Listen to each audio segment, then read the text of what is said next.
Hey, PreSales Collective, it's your host, James Kaikis, and today I'm going to be joined by Stephen Miller, Brand Ambassador and PreSales Professional at Lenovo International. The topic of today's episode is the Edutainer. I'm not sure if you've heard of the Edutainer before, but I hadn't until recently. The combination of educator and entertainer in pre-sales is what makes pre-sales professionals shine in a customer setting. In today's episode, Stephen and I are going to discuss what this term is, what it actually means for pre-sales, and what it means for your customer at the end of the day. Stephen has extensive experience at IBM and Lenovo and has been selling hardware and intelligent devices for upwards of 25 years. And so in this episode, he's going to discuss why it's so important for pre-sales to master, especially in today's virtual world. Enjoy. Today's episode is sponsored by Consensus. Scale your pre-sales organization with interactive video demos. Experience an interactive demo at goconsensus.com. Stephen, welcome to the PreSales Podcast. How's it going today? My life is very good. Thank you. Thanks for asking. Hope yours is good. Yeah, mine's going well too. I'm glad to have you on the podcast. This is a little different for you because usually you're leading as a host of your own podcast. Is that correct? It is, yeah. And I think I've done 15 in the last year. You've done more. And so now I have a better idea of what it's like to try to be the good guest and still make my points, right? So I got to be honest, James, I'm excited to be in the passenger seat. This feels good. I'm glad you're feeling good. That's great energy to get us started, Stephen. Before we get there, I want to highlight you've been at Lenovo for 16 years. And I'm curious to just understand, as the company has evolved, what has that transition been like for you internally? Well, let's go back a bit more. I never really changed careers. I was at IBM now. It would be 27 years. So the only reason I'm at Lenovo is IBM sold us to Lenovo. So the entire time that Lenovo has existed, the transition is fantastic. We've done a good job, barely ever behind, but at least on the right time or ahead in trying to transition the way that we sell. So we've been talking about services and software forever, but it's more important now than ever for this solution sale because I'm a technologist. My job is to be on that leading edge as a consultant. And so I haven't had to drag the company. It's nice that I work here. I haven't had to drag people with me. We're moving to. That's amazing. And I like that you bring up that solution selling perspective because some of the things with PreSales Collective that we've been talking about is the idea of hardware or intelligent devices and how they're similar and different than software companies. And I have some opinions here, but I'm curious, in your perspective, how are they similar? Well, first, how they're different. One, I can hold up the world's thinnest notebook and say, if you can't sell this, you're the problem. Because when there's something that's technologically beautiful, like we have a folding PC, you can put that in someone's hands and they can touch and feel. Now, when you talk about solution selling, you have to actually ask questions and understand what problems they're solving. So now, actually, with devices, people only care about the new stuff for 3-6 weeks. So you've got the other 48 weeks to where you better be asking the right questions. How are the devices being used? What problems are you trying to solve? What are your top 5 IT projects? Because where they're similar now is you have to understand what they're trying to get done. The world is so complex, and IT now has been raised from the back burner to the front burner, and technology affects us all so much. And so you really, truly have to understand what your customers' goals are before you mention anything. Was that the case 10 years ago? Oh, no. The big change has been RFPs. Until like 3 years ago, it was, here's the specs we want. What is your price config and SLA? About 3 years ago, as soon as that is, it came to, here's what we're trying to get done. What do you suggest? Do you believe that that is because of the changes in how Netflix and Amazon are changing B2C consumer behavior and it's now bleeding into B2B? That's part of the big thing. And if you want to talk, you talk omni-channel, it's just because technology is pervasive everywhere in our existence. And we're expecting more from every single device. It's the internet of everything. Everything is an internet connection. Everything is information. And so it will change the way that we do that B2C and then that B2B, how we do business. The end user, the novice end user has an expectation of technology. Stephen, I think we could talk about that for the whole podcast. I really enjoy it. So Stephen, you highlighted that you were at IBM prior to Lenovo, but how did you stumble into this career? So I started 1994 at the level 1 help desk. Thank you for calling IBM. Why are you mad? So this is DOS Windows. I had to manage 640K with AutoExec and config.sys.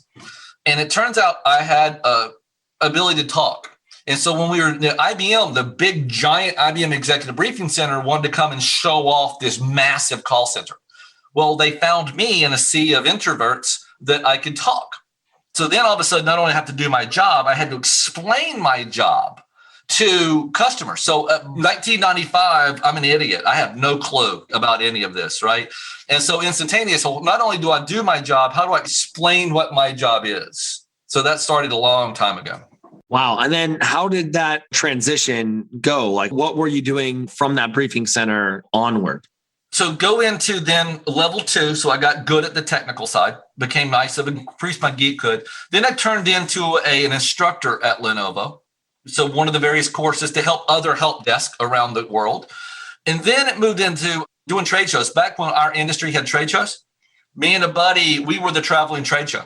2 big giant cases of PCs. And this, we were doing demonstrations. We took a 2U server with us and would set up a baby network to do a 2U server and multiple clients to demonstrate software. So management software of those PCs.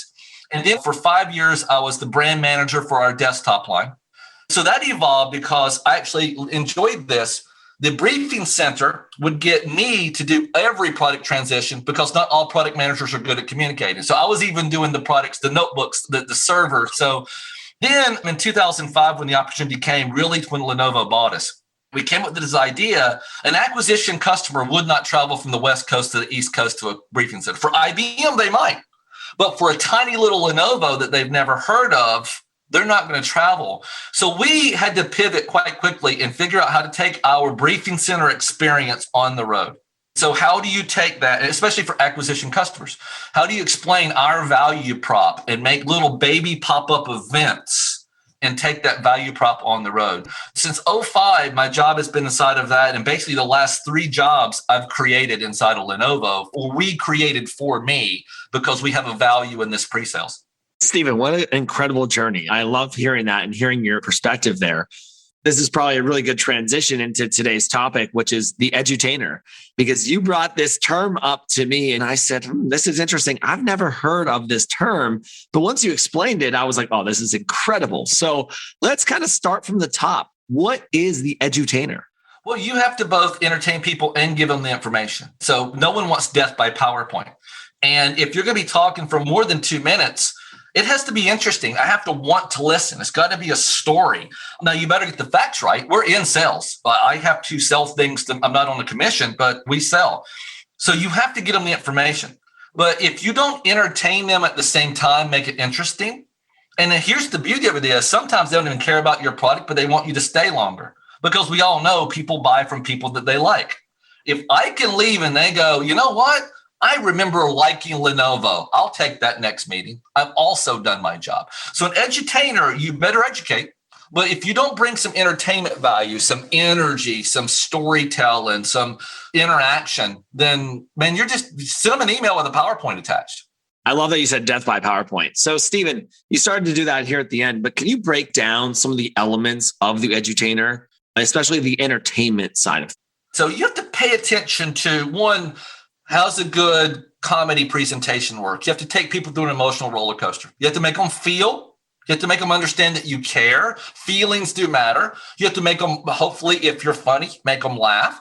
But you have to make them understand that you care about them and their situation. That becomes the dialogue. And it's just like you hanging out with your friends. You don't want to be the bump on the log. You want to have that conversational time with your friends, and they want to invite you. For example, James, when I hire based on, do I want to have a beer with you? You know, the workday is over and you and I like each other, so we're going to go grab a beer. Do we invite this other guy? So the entertainer is going to be that person you want to hang out with after work is done. I like that you talked about that because I do think the idea of hiring someone who is captivating is very important, right? I've heard of people say, would I invite this person over to dinner with my family or with my colleagues? And there's something to be said about that in sales. You started to talk about storytelling, and storytelling is this term that I think is all over the place in pre-sales. I have heard some people say, oh, my organization does great storytelling, presentations and demos, and I've heard them and they're absolutely not storytelling. And then you have some companies that do a phenomenal job of storytelling and really bringing things to life. So talk about storytelling from your perspective on why it's so important in the pre-sales process. Well, inside of sales, we have to have a lot of add-on folks. You have to have that super technical engineer. I don't need that person to be a great presenter. I need that person to be a great technical engineer. That's their role. The sales rep does not have to be a great presenter. The sales executive does. That's the sales rep. I don't need Lenovo sales reps, area execs to be great storytellers. Their job is too complex. If they are, it's a bonus.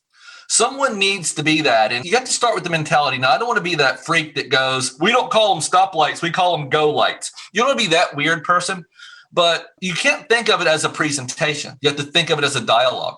You can't say I have a presentation at noon tomorrow. You have to say that because you don't want to be weird. But in your mind is, how am I going to have a conversation with my customers tomorrow? So storytelling starts there. In a conversation, you're asking questions. And just like you and I are free-forming, that is storytelling. And you've got to think about their answer. The other piece of it is you've got to master the topic. James, I've already done this podcast 50, 75 times. In my mind, I went through your questions yesterday, and the number of times I answered these questions in my mind, I wanted to be the master of my thought process. I don't know what questions you're going to ask and what the flow is, but this is the 63rd time I've done this with you, because I did it all weekend in my mind so that you and I can have a conversation and I don't have to worry about how am I going to say this. I love that, because you talked about being able to care with your customers and show them that they care. And I think that the pre-sales professionals continue to be the subject matter expert. They build trust in that process.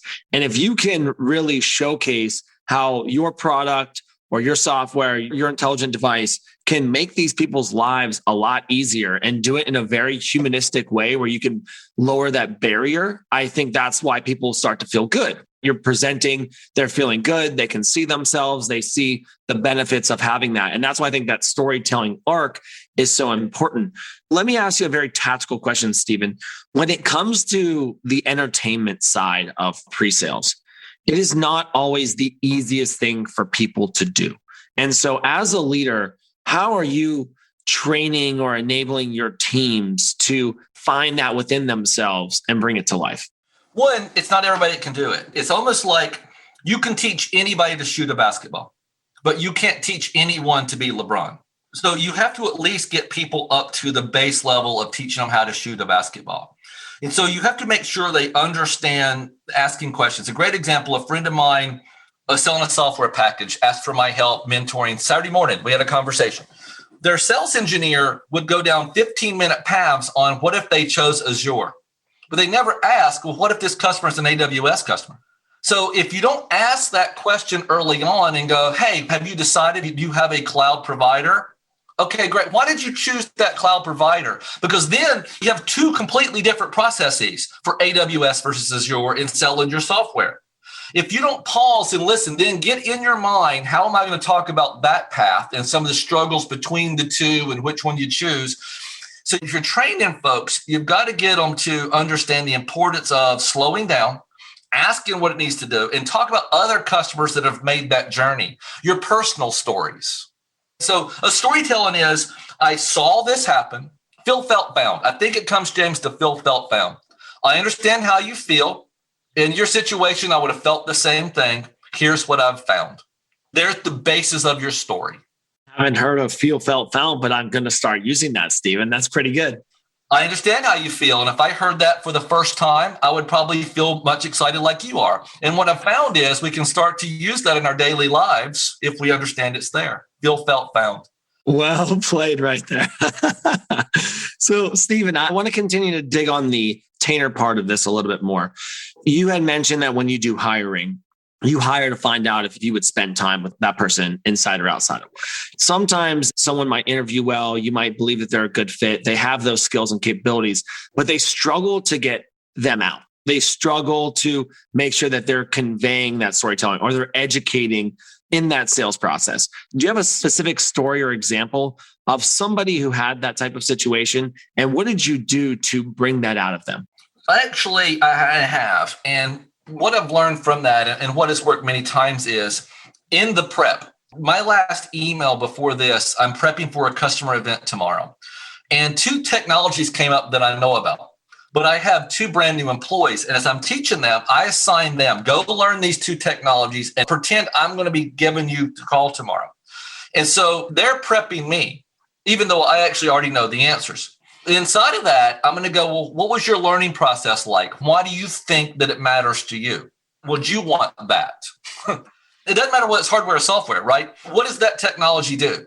Would you want that? What benefit do you think it brings? And oh, by the way, you just told me a story about your personal journey into learning about that. So you get them to explain it to you and then remind them, you just gave me a story. Congratulations, you have your first story. There it is. And then when you're on the call with the customer or the prospect, it doesn't feel like it's the first time. Just do that again. Tell them that story. And by the way, before you do that, steal my stories. That's what some of the best pre-sales people do. They don't reinvent the wheel. They understand what works, what doesn't work, and how to make sure that they build that continuity with the customer. Well, you want to say we instead of I anyway. So when you're still in a story, if you're not a liar, you have to say we. So we were in this situation and the big collective we, and that way, one, it helps you take I out of the conversation because you're utilizing someone else's story and you've heard them tell the story. So then you tell the story yourself. Then, wow, I'm used to storytelling because I heard a great storyteller tell it. So let's talk about the EDU part of things, the edutainer. Talk to me about why education is now part of the sales process. We need to be advertised to. We want to be advertised to, but we want it to be targeted. I have 3 dogs. Don't talk to me about kitty litter. And so we as humans need to be educated to learn about what products are out there. The world is quickly evolving. We're getting more technology based, especially a decision maker, and ITDM is that new term, the IT decision maker. We need to be educated about what's out there. You don't want to not choose something because you didn't know it was there. So we as pre-sales, we have to be masters of our portfolio, masters of the industry, so we understand where our products fit into that industry. And it's so very important to master that. You don't have to know all the answer if you're not a sales engineer, or if you are a sales engineer, the end user should not know, your listener should not know whether you're a master or just you're saying every word in the English language you know about the topic. So you do have to absolutely, again, like I told you, I've done this podcast 50 times already, 60 times, so that I am prepared. I've mastered what I'm going to think about. And so understanding your product and where it fits into the grand scheme is the basis of education. Thanks for that, Stephen. There's a lot of research out there now that buyers are 70% down the funnel in the sales process before they engage with the salesperson. What happens with that is potentially somebody has preconceived notions about what your technology can or can't do, or what the landscape looks like. And so that education part to me is super valuable and important from that perspective. What are some things that you're doing with your teams that allow them to really be able to flip somebody who's maybe made a wrong assumption about what your product can or can't do? Sales starts at no. Otherwise, it's just called buying. If they're 70% down the funnel to a yes, you're not in sales, you're in order taking. And they can do it online. They don't need you. Sales starts with no. So again, you have to also educate yourself on what those negatives might be. It's bad when you're shocked. Oh, I've never heard that issue with my product before. And if you haven't, go, well, how did you come up with that? Because it might be completely off base or it might be justified. And be honest with, well, I've never heard of that. How do you feel about it? But you better have a really good idea of what some of the negatives are, some of those 70% down, what they've already conceived, why they've already decided against you. So you better know what objections they're going to come up with so that you're already planning to go, well, how do you feel about that objection? Okay, great. Well, here inside of that, here's what I've found about the way that we tackle that objection. Stephen, I'm really curious. I love your insights here. How has enablement within your pre-sales team changed over the last 5 to 10 years? We talked at the beginning of this podcast around how sales is changing. We're talking about how education is important, entertainment's important. So how have you been able to enable your teams to follow along that trajectory and that path? Well, it starts with building confidence and learning your role. If they call me in, they're looking for someone as a technologist to lead the conversation. So therefore, you've got to get them used to taking that weight off. Like, I don't talk pricing, and I'm not in HR, and I'm not in finance. Those are not my jobs. Now, in a smaller company, you might have to wear several hats. But if you don't know your role, you have to have confidence in the team that the other people are going to do their job. If there's a lack, that's okay, because there's a lack. You have to know where you have to step up and fill in those gaps as well. But I think enablement is understanding there's a team here together. We're going to talk pricing later. That's not my job. I don't know what price you're going to get. And know that confidence that I only have to do my job today. I like that. Let me ask you this then, Stephen. When it comes to the Edutainer, how have things shifted in the last year as we've gone to an entirely remote world? Well, it's truly down to that. One, the device got imported again. End user experience got imported again. So we've seen a direct correlation. End user satisfaction is 80% related to customer satisfaction. 80% of the time is related to end user satisfaction.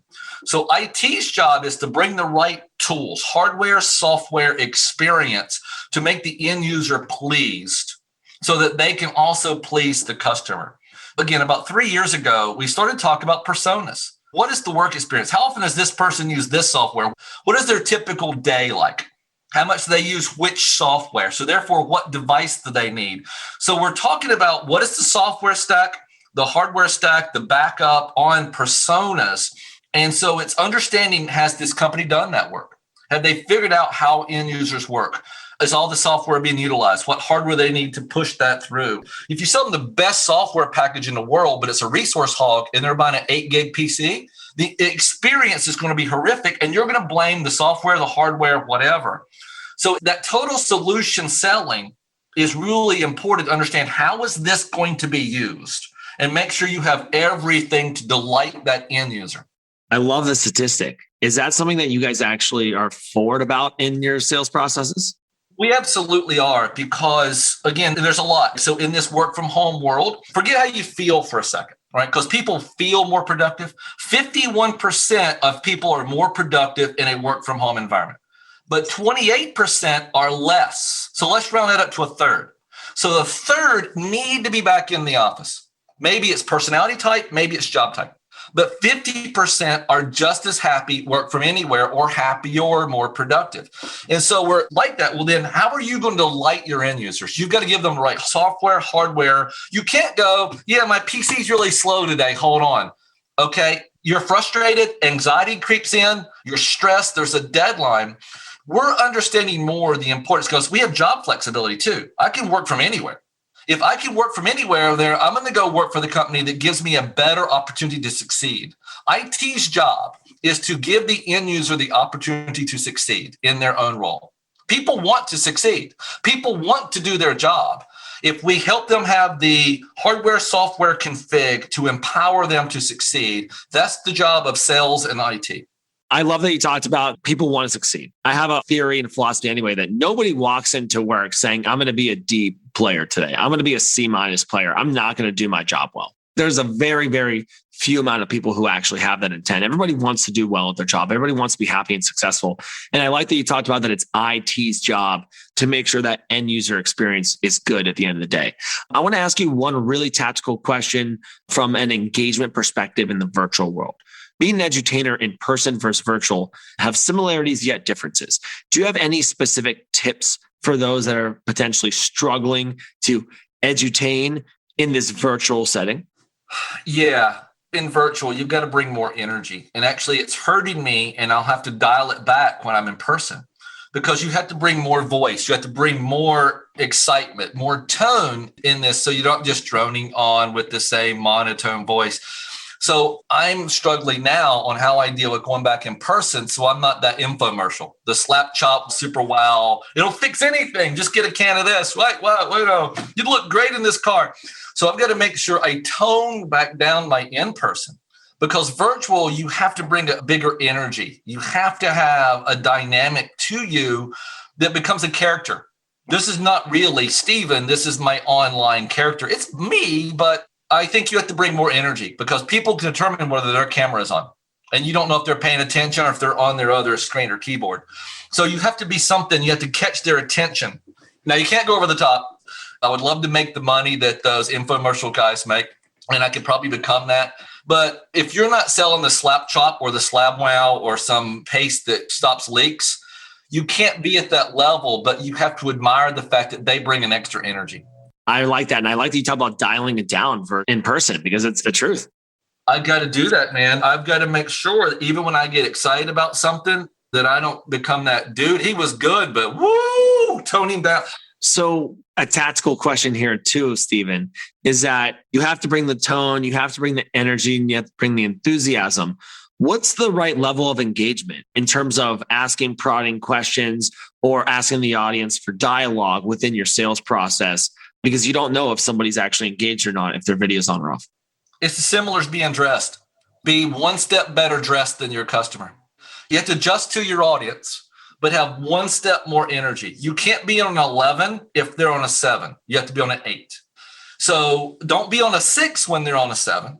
But just like we try to dress slightly better than our customers, we want to have slightly more energy, slightly more engagement, and be prepared if they're going to answer nothing. I like that. Stephen, this has been an impactful 30 minutes. I've really enjoyed this conversation. Is there anything that I haven't asked you about the Edutainer that you think would be valuable for the audience? Practice your art. They say it takes 10,000 shots for a basketball player to become a master, or 10,000 swings for a baseball player to become a master. Understand that speaking is an art form.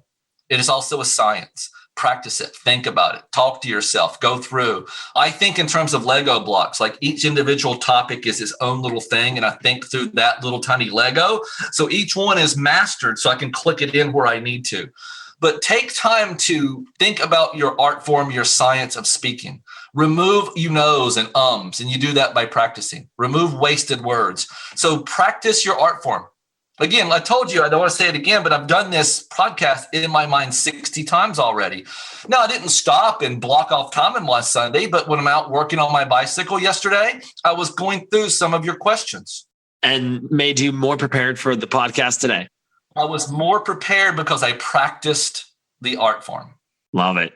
Stephen Miller, thanks for joining the PreSales Podcast. I really enjoyed the conversation. Extremely entertaining and educational. Thanks for your time. It's been my pleasure. All right, PreSales Collective, what an edutaining episode. See what I did there? I couldn't help myself. Stephen really brought the energy and excitement in the episode today. Stephen started by talking about hardware and intelligent devices and how they focus on solution selling, because technology is just a bigger part of our day-to-day life and the internet of everything. And so hardware and intelligent device companies are making that shift, and more along the lines and similarities as software companies. And as we talk about the edutainer, the idea of educating in the pre-sales process is really important, and also to keep entertainment.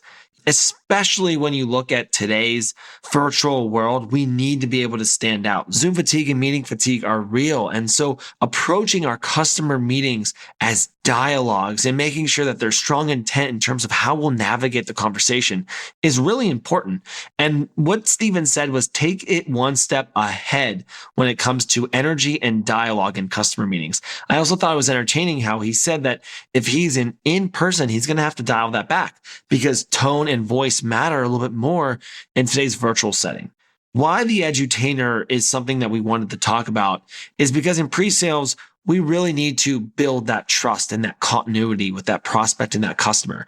And pre-sales professionals really take our customers and prospects on that emotional roller coaster. By being funny and showing that we're caring can make an impact on that end user. And also, I love the concept of feel, felt, found.